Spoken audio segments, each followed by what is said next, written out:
Vamos a hablar un poco de economía, Denise. Sí, señor, un poquito del impacto del agro aquí en el rol del Chaco, y es por eso que ya lo tenemos aquí en nuestros estudios a nuestro columnista de economía, Alejandro Pegoraro. Ale, buenas noches.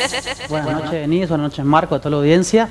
Bueno, estos días, sobre todo a finales de la semana pasada, el INDEC dio a conocer lo que se conoce como el EMAE, que es el estimador mensual de actividad económica, que básicamente es el indicador que nos permite medir justamente mensualmente cuál es el ritmo de la actividad económica, que venía, por supuesto, atravesando muchos meses con descensos, ¿no? Que graficaba de algún modo el escenario recesivo que estamos atravesando en todo el país y que venía sin mostrar demasiadas mejoras, por lo menos obviamente desde diciembre hasta la fecha, ¿no? Ahora, el dato curioso que se conoció justamente la semana pasada a partir del INDEC tiene que ver con que en el mes de mayo, que fue el último dato publicado por el INDEC, la actividad económica en la comparación interanual, es decir, contra mayo del 2023, pegó un salto, un rebote muy importante, creciendo 2,3%, que de alguna manera fue un resultado festejado, muy celebrado por el gobierno nacional, como una especie de indicador de que finalmente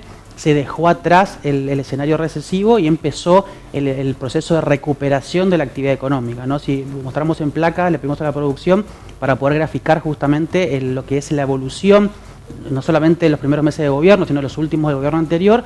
Van a ver la línea roja, ¿no?, que marca la variación interanual del indicador de actividad económica.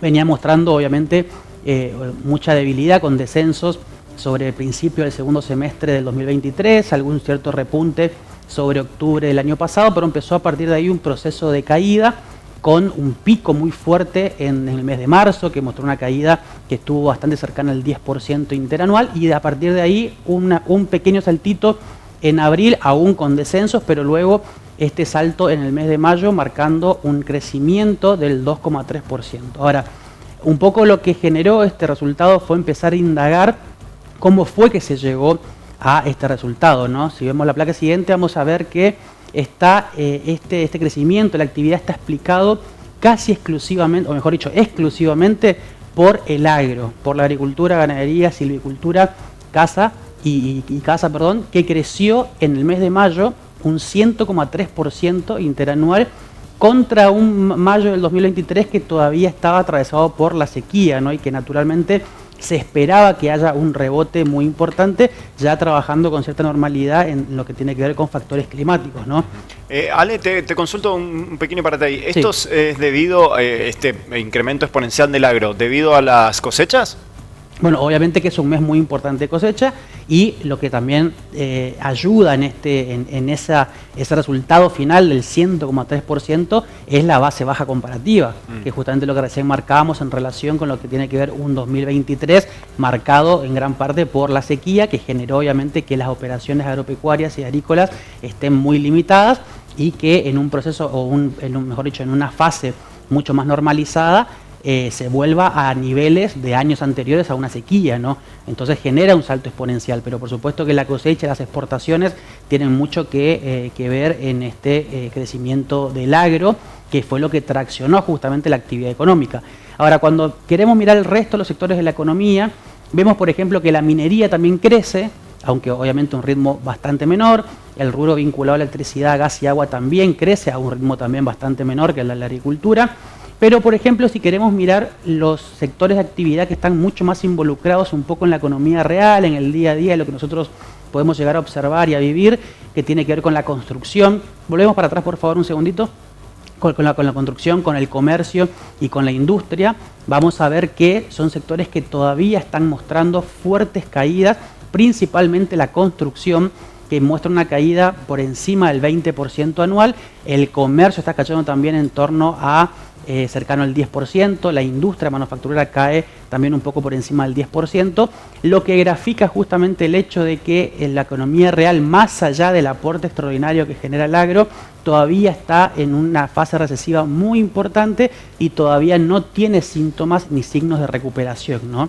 Ahora, justamente si queremos hablar del impacto del agro, lo más gráfico para observar esta situación tiene que ver cuando comparamos el crecimiento de este índice que hablábamos recién de actividad económica con el agro incluido, como lo marcábamos recién, y sin el agro incluido, ¿no? Y ahí vemos justamente que, como recién marcábamos, los 2,3% creció la actividad económica en mayo, según este registro del INDEC, pero si sacamos al agro de este cálculo, de este índice que se construye, la actividad económica cae 5,5%. Por lo tanto, lejos de celebrar el gobierno nacional este dato, lo que justamente marca tiene que ver con que más allá de una situación fenomenal y extraordinaria del agro particularmente, el resto de la economía sigue estando y sigue mostrando, mejor dicho, resultados altamente recesivos, y seguimos en un contexto de depreciación y de caída de la actividad económica en general, ¿no? Ahora, nos enfocamos un poquito más en el agro para ver justamente cuál es el impacto, no tanto de la actividad económica en general, sino del rubro de exportaciones justamente, y cómo el agro impacta en las provincias como el Chaco y como Corrientes aquí en nuestra región, ¿no? En el primer semestre de este año, el Chaco exportó por un monto de 218,9 millones de dólares, 219 millones de dólares para redondear, ¿no? Ahora, el agro explica de ese total prácticamente el 95%, 213 millones de dólares son exportaciones con origen en el agro que realizó la provincia del Chaco. Es lo que se conoce como OPEX, que le decimos, ¿no? Que es el origen provincial de las exportaciones, donde los bienes exportados tienen su origen justamente, ¿no? Donde fueron producidos, manufacturados y demás. En el caso chaqueño, el total de las exportaciones del primer semestre de este año crece 65% contra el primer semestre del 2023, pero las del agro particularmente crecen un poquito más todavía, 68,6%, obviamente explicado en parte por esto que mencionábamos antes de una muy baja base comparativa respecto al año de sequía que vivimos en los años anteriores, ¿no? Justamente cuando uno desagrega un poco el dato y empieza a ver cuáles son los productos más exportados por la provincia del Chaco particularmente, vemos que en el top están todos productos que son justamente el agro, ¿no? Como tiene que ver con la soja, el maíz, el trigo, la fibra de algodón, extracto de quebracho, que si bien tienen ahí tiene una pata industrial, tiene un origen justamente en el agro, el sorgo, el carbón vegetal. Estos son los 7 productos de mayor volumen de exportación de la provincia del Chaco en estos 6 meses de lo que va del año, con un pico ahí de cerca de 70 millones de dólares en el maíz. Los productos chaqueños en este primer semestre, los del agro particularmente, pero todos en general, que obviamente tienen fuerte concentración del agro, llegaron en estos primeros 6 meses del año a 116 países del mundo, desde los más conocidos, como puede ser por ejemplo Brasil, China y Estados Unidos, hasta aquellos países mucho más exóticos para nosotros como Djibouti, Surinam, Zaire, etcétera, ¿no? Ahí estamos viendo el mapa, ¿no? La gran mayoría de las naciones del mundo reciben productos chaqueños, productos argentinos, y justamente el agro chaqueño es el fuerte protagonista en las exportaciones, no solamente este año, sino históricamente en la provincia del Chaco, ¿no? Ahora, ¿qué pasó en Corrientes? Vamos a ver que en Corrientes la situación es similar en términos de participación, pero es inversa en términos de evolución.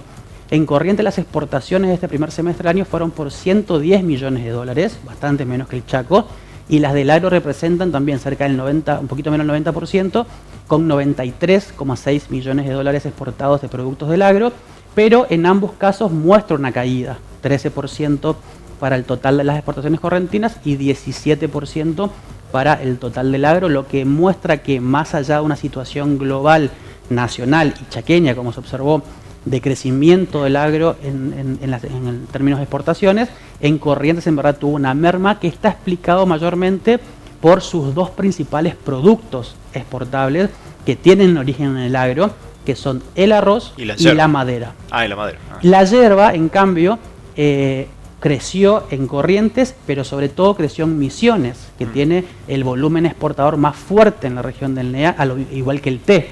El té también creció, pero en volumen Misiones exporta mucho más que Corrientes. Ahí vemos, por ejemplo, arroz y madera son los que más exporta la provincia de Corrientes, claro, pero en ambos casos tuvo caída. En el caso del arroz se da en un contexto de caída a nivel nacional, es decir, cuando agrupamos todas las exportaciones de arroz de las provincias, y en el caso de la madera cayó en Corrientes, pero creció muy fuerte en Misiones, lo que podemos intuir que seguramente, como la industria forestal está muy centrada justamente en Corrientes y en Misiones, seguramente hubo un desarrollo un poquito más fuerte e importante en la provincia de Misiones que generó un volumen exportado mucho más amplio y con crecimiento. Ahora, Ale, dentro del agro, ¿cómo el estar produciendo diferentes cosas te cambia totalmente la balanza, ¿no? Porque del maíz y la soja que lideran justamente en Chaco, al arroz y la madera en mucho menor medida en Corrientes, digamos. Exactamente, Chaco, Corrientes y bueno, y Misiones incorporamos también al cálculo regional y dejamos afuera Formosa, que tiene el menor volumen de exportaciones de todo el país, es muy chiquitito realmente el volumen de dólares que exporta Formosa. Tienen los principales rubros, los principales productos que son muy distintos, ¿no? Claro. Por ejemplo, hablábamos, ¿no?, de los cereales o los granos. Para el caso de chaqueño, la industria forestal sigue siendo muy chica todavía en el Chaco en términos de exportaciones, por ejemplo el carbón vegetal, pero que tiene un volumen bastante menor todavía. Y además en Corrientes y en Misiones, por ejemplo, lo que genera la industria de la yerba y del té, como también la industria maderera forestal, es no solamente grandes volúmenes en dólares de exportaciones, sino también una cadena de valor mucho más importante. No es lo mismo exportar, por supuesto, por ejemplo, maíz en grano, que exportar justamente un paquete de yerba mate, o exportar madera cerrada, o exportar productos de madera que surgen de tu industria forestal. Entonces, también estos generan realidades distintas hacia adentro de las provincias. El Chaco ha tenido un muy buen año, pero por ejemplo en el NEA Misiones es la provincia con el mayor volumen de exportaciones, un poquito menos de 300 millones de dólares en los primeros 6 meses del año. El Chaco queda segundo en la región, Corrientes queda tercero, pero todas tienen la característica de que están muy, de alguna manera, pendientes de uno o dos productos que son los insignias de cada provincia, ¿no? Y eso obviamente que te cambia según también cómo se desarrolle el escenario económico de producción, de cosecha y demás, ¿no? Ahora, para cerrar esta etapa que tenía que ver con Corrientes, vamos a ver la última placa, que es lo mismo que vimos para el Chaco, pero para Corrientes en relación a la llegada al mundo de los productos correntinos. Corrientes exportó menos en dólares que el Chaco, como vimos recién, pero llegó a más países. Son 121 países del mundo que recibieron productos correntinos, principalmente arroz, principalmente té, principalmente yerba y un poquito de madera. Y el socio comercial principal de Corrientes es Brasil, China y los Estados Unidos. En el Chaco es Brasil, China y Vietnam.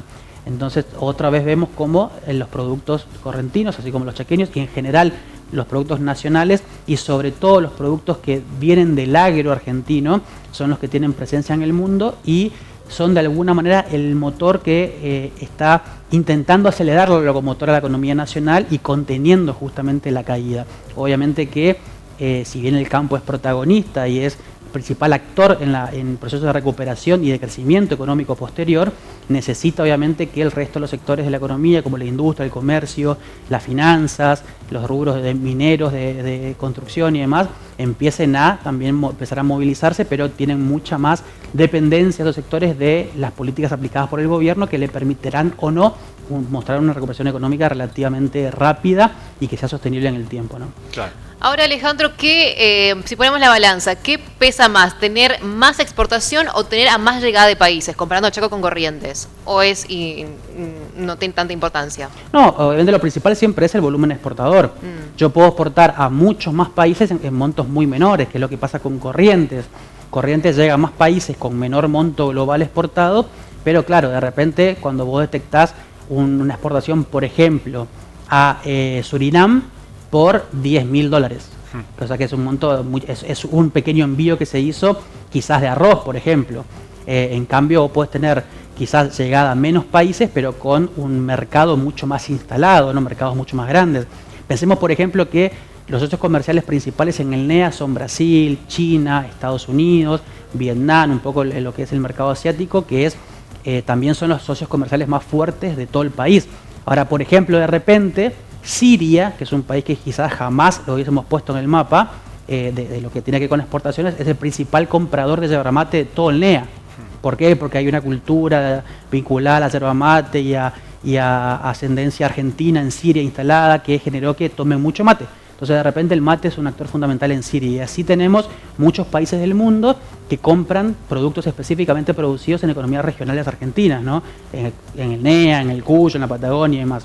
Lo importante es poder fortalecer los mercados internacionales, y que a partir de ahí lo que arrancaste exportando por un monto relativamente menor, vos puedas ir creciendo en el tiempo para que no dependa solamente de lo que puedas vender en granos o en cereales, que todo el mundo lo pide, sino que desarrolles justamente un mercado exportador importante que como provincia te permite desarrollar mucho más tu economía regional y a nivel nacional, por supuesto, que entren mucho más dólares que los necesitamos desde hace mucho tiempo. Claro. Bueno, vale, te agradecemos muchísimo por esta presencia aquí en los estudios, muy clarito como siempre. Muchas gracias a ustedes. Por favor, gracias.